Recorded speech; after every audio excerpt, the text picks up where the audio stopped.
Hey everybody, I am Dr. Brian Pedraza, the director of the theology program here at FranU. And recently, the world and the church has really received some sad news that Pope Francis, the leader of the Roman Catholic Church, has died. And so we thought that we might create this video to help you understand a bit more about the role of the Pope and what's going to be happening within the next few weeks as the church prays to the Lord for the Spirit to really guide us in the selection and the election of the next Pope. Okay, so first up, what is a Pope? A lot of times you're going to see in the media, especially secular media, that the Pope is like some sort of medieval monarch with absolute authority over the political realm of the church or something like that. And really, the heart of the papacy is a spiritual thing. It actually comes straight from the Word of God.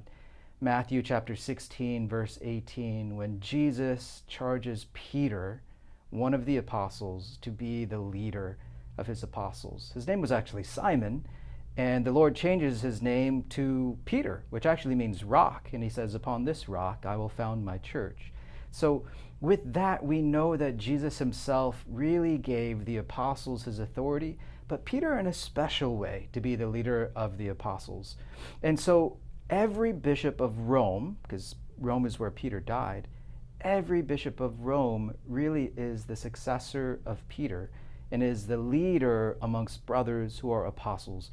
Every bishop today is in some sense in the line of the apostles that Jesus himself chose, and the bishop of Rome is sort of the head of all of those brothers, or as the popes in recent times have liked to say, they are the servant of the servants of God. With the passing of Pope Francis, the Church now looks ahead to who will be the 267th Pope. So who can become Pope? Technically, if you're a guy and you're baptized, it could be you. Really though, we tend to select popes from amongst the bishops and especially the cardinals of the Catholic Church.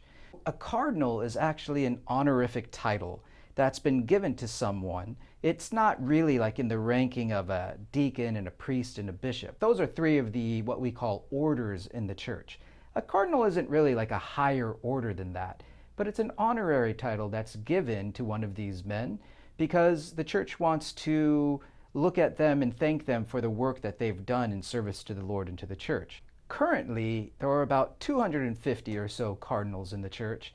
But to be a cardinal who gets to vote on the next pope, you actually have to be under 80 years of age. So that puts it about 130, 135 cardinals whom the popes have selected from all over the world. So these are men who are coming from the different parts of the globe, and they're heading to Rome right now. Actually, within 15 to 20 days, they have to begin what is called a conclave. It's a funny word that actually comes from the Latin with a key. Because, as the story goes, there was a time in the past in which the cardinals were having a hard time selecting who the next pope would be. It actually took a number of years. And so after that, the church decided, let's just lock them into a room until they actually decide, and they're not allowed to come out. Hence, you're locked in this place with a key. So at the conclave, the cardinals are going to get together. They're going to hear some talks about the current state of the church and where the Lord might be leading the church, and then they're going to be taking some votes. In order to be elected pope, you actually have to win 2/3 of the vote. Well, what happens if you don't get 2/3 of the vote, or if nobody does? Well, they actually take the pieces of paper that the cardinals use to vote with, and they actually burn them in a fire. And it signals to everybody who is waiting in St. Peter's Square, wondering who the next pope is going to be. When the smoke comes out and it's black, it signals to them there's no pope selected yet. But when that vote finally happens and 2/3 go to a certain person, then that person is approached and asked, do you accept the role, the duty, the responsibility, this grave spiritual obligation of being the pope? And if he says yes, they take all the ballots, and by a special chemical, is what we use now, white smoke actually comes out of the chimney, and it signals to all of the people in St. Peter's Square and all over the world who are watching via the media that a new pope has been chosen. And we all wait with bated breath as the pope comes to the balcony in St. Peter's, and he is introduced with the words, Habemus Papam. We have a pope. And the pope gets to give his first greeting and blessing to the church and to the world.